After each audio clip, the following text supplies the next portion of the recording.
So, we meet in person, finally, so to speak. You did well at the fort. Kudos. I take it you've come to deliver the platinum chip? I'll be happy to satisfy your every curiosity once the platinum chip has been delivered. Fine. Give me the chip and I'll pay you 4 times the delivery bonus stipulated in your contract. How's that?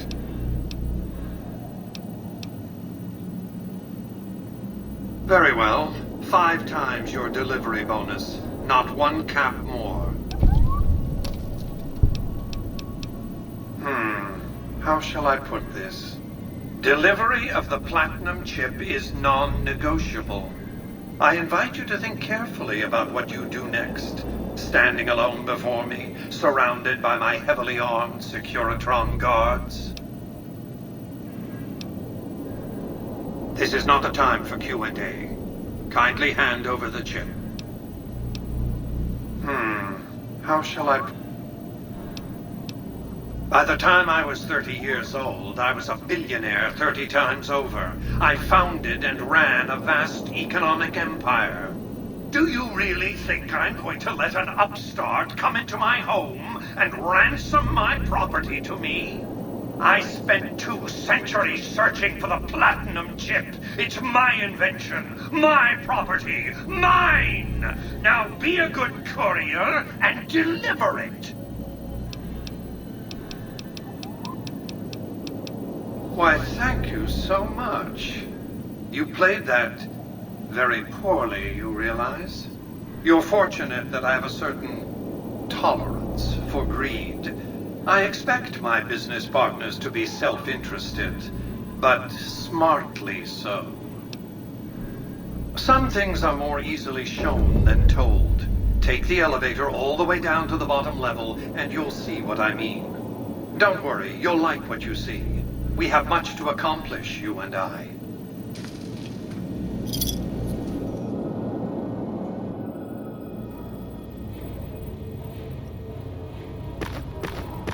Step closer to the demonstration area, if you would. I expect you're well familiar with my Securitrons by now. The titanium alloy housing that protects its electronic core deflects small bombs that travel easily around. Its X-25 Gatling laser, produced to spec by Glassy Company, is deadly against soft targets at medium range. And for close-range suppression or crowd control, the Securitron is armed with a 9mm submachine gun. All of this you probably already knew. What you did not know is that these are the Securitron's secondary weapons. All this time, my Securitrons have had to get by running the Mark I operating system, which lacked software drivers for their primary weapons. Today, with the delivery of the platinum chip, all that changes. Behold, for the first time, Securitrons running the Mark II OS. The M235 missile launcher gives the Securitron at significantly longer ranges. And a rapid-fire G-22 ensures the Securitron is deadly in close-range engagements. The software upgrade also includes drivers for the Securitron's highly sophisticated on-board auto-repair systems. Altogether, the Mark II software upgrade confers a 235% increase in combat effectiveness per unit. The city of New Vegas finally has soldiers worthy of protecting it. Return to the penthouse now. We have much to discuss.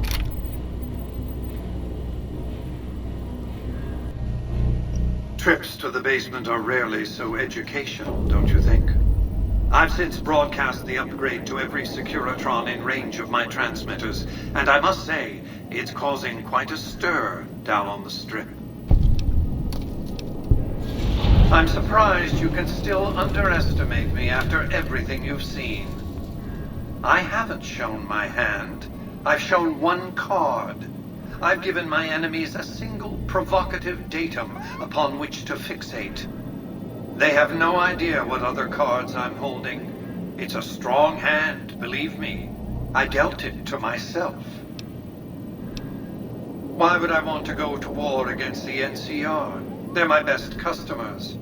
If their leaders weren't scheming to steal Vegas out from under me, I'd have no troubles with the NCR at all. The foundation is laid. My Securitrons on the Strip are upgraded, and those at the fort ready for action. Now it's just a matter of adjusting the attitudes of some lesser groups while we wait for Caesar's Legion to attack Hoover Dam. What did you want to discuss? That's because he ceased to be relevant when you recovered the platinum chip. Revenge doesn't interest me. Progress does. Sorry to deny you a moment of primate triumph, but you'll have to go elsewhere to sound your barbaric yawp. What else did you want to discuss? General Oliver's strategy, or tunnel vision, as I like to call it, has been to mass troops at Hoover Dam.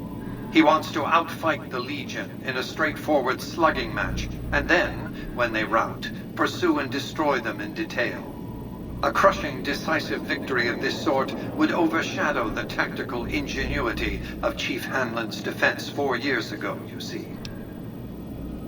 A good deal should be obvious to you by now. I won't spoil the rest by talking out of turn. What else did you want to discuss? Hoover Dam, of course. A hydroelectric dam. The NCR had it up and running at 50% capacity within a year of occupying the dam. By treaty, New Vegas receives 5% of its output. More than enough. What else did you want to discuss? It was a place of splendor. As magnificent as today's Strip may seem, it's but a shadow of the neon paradise that was Las Vegas. I grew up not far from here, and though I traveled the old world extensively, I never found another place like it. By 2065, I deemed it a mathematical certainty that an atomic war would devastate the Earth within 15 years. Every projection I ran confirmed it. I knew I couldn't save the world, nor did I care to, but I could save Vegas, and in the process, perhaps save mankind. I set to work immediately. I thought I had plenty of time to prepare. As it turned out, I was 20 hours short. On the day of the Great War, 77 atomic warheads targeted Las Vegas and its surrounding areas. My networked mainframes were able to predict and force transmit disarm code subsets to 59 warheads, neutralizing them before impact. Laser cannons mounted on the roof of the Lucky 38 destroyed another 9 warheads. The rest got through, though none hit the city itself. A suboptimal performance, admittedly. If only the platinum chip had arrived a day sooner. The platinum chip was printed in Sunnyvale, California on October 22nd, 2077, the day before the Great War. It was to have been delivered by courier the following afternoon. But by then, the world had ended. The chip contained vital software upgrades, but not just for my Securitrons. Every aspect of the missile defense grid would have been upgraded too. Given that I had to make do with buggy software, the outcome could have been worse. I nearly died as it was. Software glitches set off a cascade of system crashes. I had to take the Lucky 38's reactor offline, lest it melt down. For nearly 5 years, I battled power outages and more system crashes until I finally managed to reboot my data core with an older version of the OS.